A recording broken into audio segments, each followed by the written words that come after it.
What's up, guys and gals? Eric here. Driveline, World of K steering wheel holder.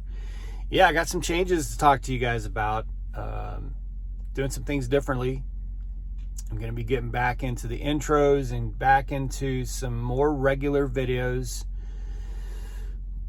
Lots to talk about. It's like 4 a.m. I got quite a few tasks, plural, that I got to work through. Just want to walk you guys through a little bit of that. I want to talk about a wind issue that happened and some channel updates, and we'll get into that here shortly.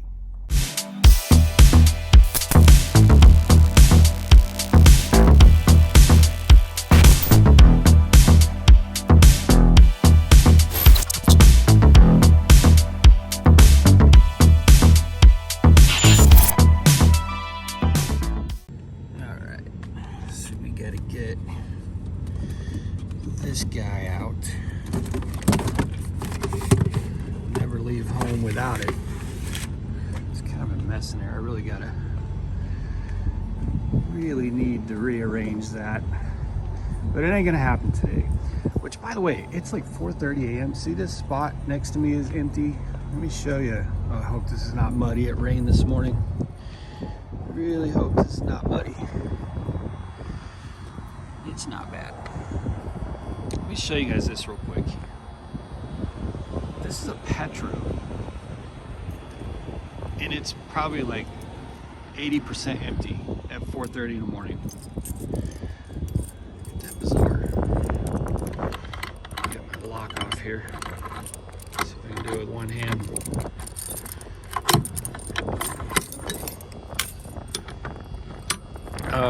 So yesterday I delivered at Smithfield in Greenfield, Indiana, I think it is. And I had a pre-plan. Look at that. I had a pre-plan that you can hear the echo there. I had a pre-plan that paid over $3 a mile. I don't usually do pre-plans. I usually dispatch myself.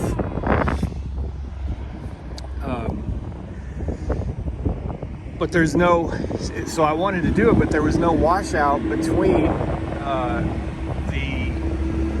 where I was delivering and where I'm picking up, like not anywhere close. So I walked that Greenfield. If you guys know that Smithfield, there's a ton of empties there. And I walked that entire lot, man. It probably took me 20 minutes to find a trailer that I could clean out myself that was pretty easy. You know, I just gotta blow the dust out of this one. There's like maybe 2 or 3 pieces of pallet, but I'll just throw those away and blow the dust out. But the best trailer I could find was a brand spanking new one. A 25. And I'm pretty sure this trailer has only run a couple loads. Brand new tires, brand new everything, so it really worked out well. But those are the tasks I gotta do this morning. Clean the trailer out. I'm only 50 miles from my pickup. I need to clean my mirrors. I need to do quite a few things. Looks like the sun might be getting ready to come up. Well, it's probably still a little ways off. So that's what I'm gonna do, blow this out real quick. Which, by the way, you guys, if you clean out your own trailers, please throw your, see that pallet piece right there? Throw that shit away. Don't blow that out onto the truck stop lot. Like, there's just 1 or 2 pieces of pallet here. I can easily throw those away. The rest of this can easily be blown out. It's not gonna, it's just dust and stuff. Try to have some etiquette. Be polite. Don't mess up the truck stops. All right, I'll be back shortly. Okay, we're gonna be a bit grainy. Light's not great. It is what it is. So Driveline. So I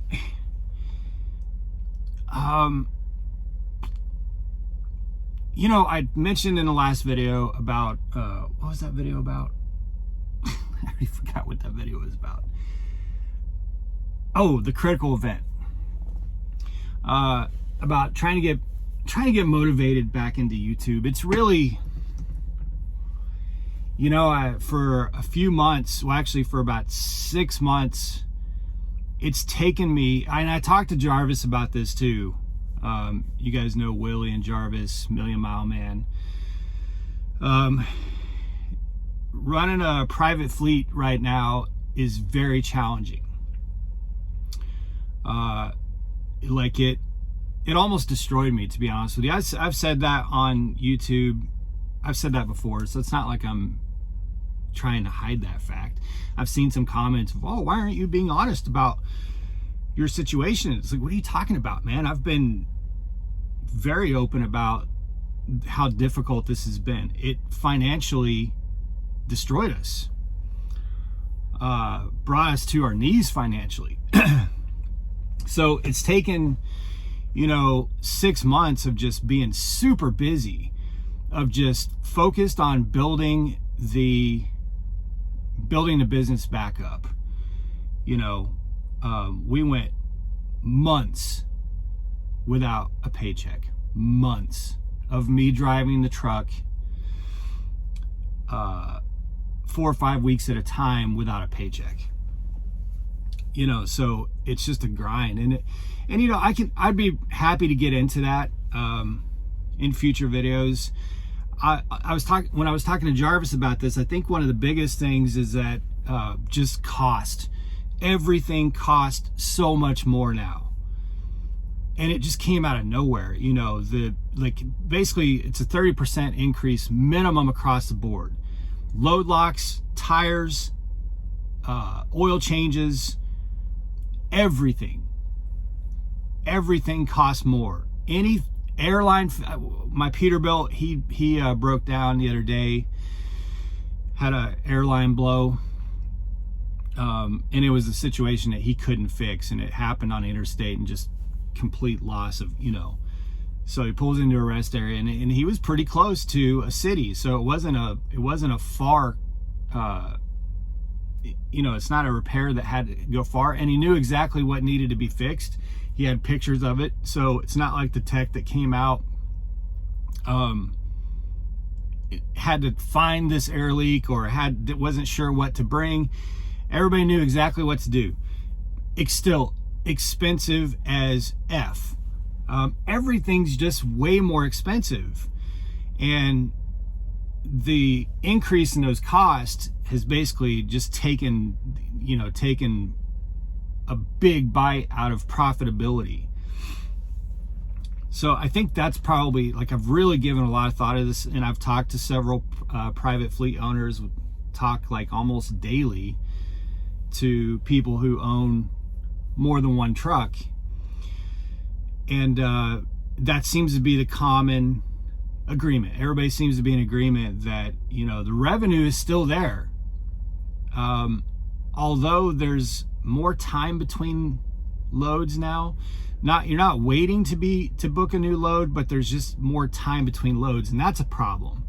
But the revenue is still there. The revenue is pretty close now to what it was 2 and 3 years ago. But it's just the costs are so much more, and it just, when you have a private fleet, if all your trucks go down at the same time, it's devastating. It's absolutely devastating. The impact that has and how far that you can end up 7,000 or 8,000 in a hole just like that, in a matter of days. And it's happened to me a couple times, and I've heard people say worse, but anyway. So I really spent the last 6 months of last year just fully focused on getting my business back on track. It was an absolute must. That, all my time and dedication had to go towards that. Just had way too much time, energy, and money invested in building this fleet, and I just wasn't gonna let it, wasn't gonna lose my business. I wasn't gonna let the business go under. So that kind of rocked me from YouTube. It's so time consuming, and I was doing videos every day. It's very time consuming doing videos every single day. But I've had so many people every week, got to make more YouTube videos. The guard at Manuka the other day, it's like, bro, when are you gonna do more videos? Driver lineup, when are you gonna do more videos in the outbound in Springfield? They know exactly who I am, which is Okay, so that leads to the channel name change. So back when Jen and I first started, you know, years ago when we started doing YouTube, a big mission was to create a channel where you could come and get information from and bring information to. And that's what Outbound is. There's a driver lineup at FedEx. There's a driver lineup at NASCAR where drivers come check in, they bring information, bring paperwork, and they get paperwork and they take information out. And that's why we use that branding. But that's not, you know, we don't do that kind of videos anymore. We don't do that kind of organizing where Jenna's at home with our son and we're just struggle busing to survive like everybody else, you know. So it doesn't really work anymore. And I get, you know, there's so many new people at Prime. When I've got Prime trucks parked next to me, a driver comes and knocks on my window, hey, I want to meet you. So why driver lineup, you know? Why? So it's just like, Driveline is not a big change, but it gets me away from having to explain that, you know. The guys that driver lineup get a kick out of it. And you know, back in the day we had Andrea when she was at Prime, and she was very, very involved. We talked to her on the phone all the time back in the day. And we're texting with her like every other day, and we just had a lot of interaction with the marketing department and with recruitment and all that, you know. And it was just different. And you know, someone at Prime reached out to me the other day and asked about doing, you know, if I was going to be up in my videos, and I am, but not for that reason. It's just different. Like now I'm just going to vlog life on the road as an OTR. Like it's just easier. There's just less pressure. I don't have to worry about the politics of it all and people stabbing me in the back and all the accusations, you know. Like there's just some absurd, crazy accusations out there, and it's just, you know, whatever. I got a thick skin, you know. Anybody who actually knows me knows the truth. My friends and Jen and I have a lot of really good friends in this business, a lot, and they're amazing, and they're people that we know, and we go sit down, we have dinner with, and, you know, invite over to the house, and they know, you know. But trying to do something bigger just puts a target over you, you know. But I do enjoy doing YouTube videos. That's what I want to continue. Now that I'm starting to feel a little bit of the pressure coming off in terms of like trying to get this, you know, the trucking business back on track. I want to share the journey more as time permits, you know. And I want to do it under Driveline, so that I don't have to explain the whole driver lineup thing. I mean, the original subscribers of this channel, you know. So I'll talk more on that in a future video. I want to get really quick, because I'm already 9 minutes in on this one, really quick on a wind issue. So the load I delivered yesterday, I've had to do some day driving. I have to do some day driving today. I got thrown off. I generally only run nights, but I was supposed to pick that load up at 8 p.m. on, what is today, Saturday? On Thursday.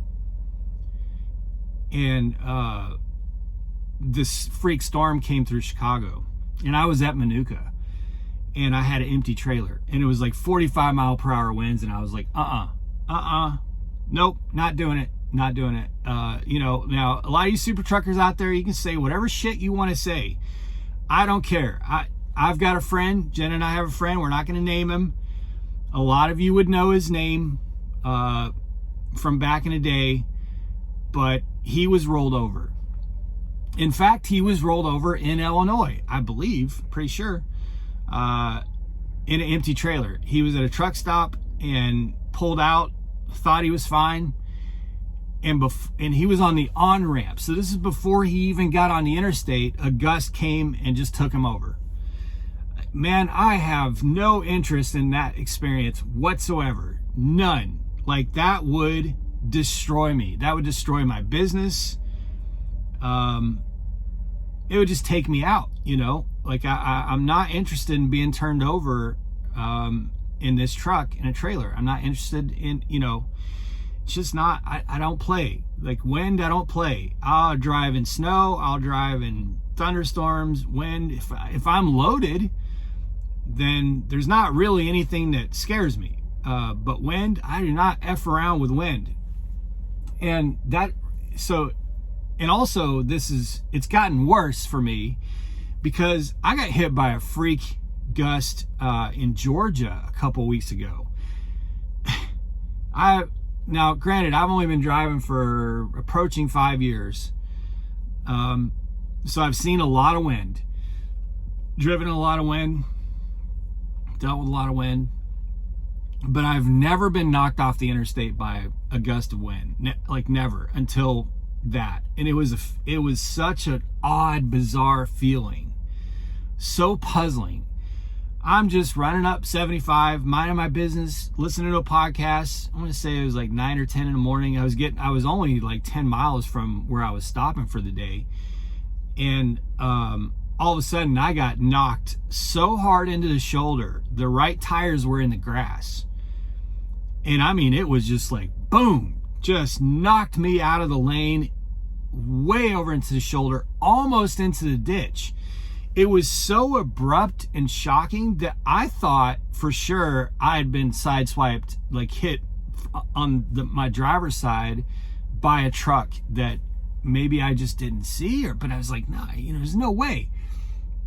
So, you know, my immediate reaction is to try and not overcorrect, but try to get back into the lane and look in that mirror to see like what just hit me. What could have hit me that hard? There's no vehicles, no trucks, no cars. So what I saw, because you kind of, as you get used to driving, it's not like when you're brand new and you're constantly moving your head to look at the mirrors. You just look, you know, like your mirrors, your windows, your mirrors on the hood, your windshield, it's all just kind of in sync and it all flows together and you just naturally watch the entire perspective, right? So I was certain there were no vehicles. It was just me alone. But still, you know, I was looking like, what the hell? What just happened? Nobody back there. Nobody at the side of me. Nobody behind me. Just me. And, you know, I'm still doing, I don't know, 58, 59 miles per hour because I'd slowed down a little bit when this happened.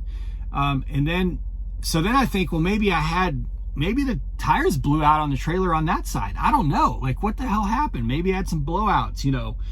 So there's an exit right after this. I immediately pull over, get out, make sure everything, there's nothing on the trucks. Like there's no wind either. There's no wind. So I got like 10 miles left. I get back on the interstate and the same damn thing happened like 2 miles later. Second time. The same again, this has not happened to me in an empty trailer. Not like that. Like I've fought wind a lot, but not something that just blows me out of the lane well into the shoulder and damn near into the grass. The same thing happened like 2 miles later. And not only did it hit me and put me into the shoulder, I couldn't, for a good 3 or 4 seconds, I could not get the truck back into that lane. It was so gnarly. And because that one was a little bit longer, I knew it was wind. Because I could, at that point, the gust was like blowing on the window, and you're hearing this, you know, all the sounds you hear when there's wind on the window and the mirror and all that shit. So it was obvious that it was a gust of wind, but it was so bizarre, man, because after those gusts and before those gusts, there's like virtually no wind. Nothing that you would notice or feel or, you know, have any concern about. Just these two freak gusts. And the second one was way gnarlier because it kept me over there. And I literally could not, for a couple seconds, get the truck back into the lane. It was a fight with the steering wheel, and you can't overcorrect, you know, because you don't want to cause any problems on that front. So it's just this kind of like, what's going on here? You know, it was so weird. And it made me think back to the conversation we had with our friend when he was talking about him getting taken over. You know, again, now he was coming from down below. There was an underpass, right? So the truck stop he was in is kind of in a bowl, and he's coming up. So it's likely that when he came up the on-ramp, this gust of wind just came over the interstate and caught him. So he's not feeling any wind, and all of a sudden this gust hits him. But that's what it made me think of. It doesn't take nobody who gets blown over thinks they're going to get blown over, you know. So it's why I just don't mess with wind, you know. That's and unfortunately on that particular day, there's just no way to. I check the Windy app every single day before I drive. And I check it on my brakes. Yesterday was a lot of wind, very heavy wind coming from Chicago down to Indianapolis. Yesterday would have been Friday. It was very heavy wind all the way down. It wasn't just gust either. It was like sustained 30, 35 miles, 30 with gust much higher. And it was all the whole drive. But I had 30, I want to say 35,000 pounds, all low. It was meat, so all short pallets. So I didn't have any concern about it, you know. But in an empty trailer, like, I do not mess around, man. Like, I would say in an empty trailer, gust of between 30 and 35 is borderline for me. Like, that's really depending on the direction. And again, a lot of you will say, "Oh, Eric, you're just being a pansy about this." Fine, say whatever you want to say. I don't care. It's not worth it to me. Excuse me. It's just not worth it to me. Like, I ain't trying to prove anything. I'm not trying to be a badass. I'm not trying to be a super trucker. Excuse me. I'm just a steering wheel holder, and I ain't going out there to mess with it. So depending on the direction, if it's a favorable or somewhat favorable, if it's coming from behind me and at an angle against the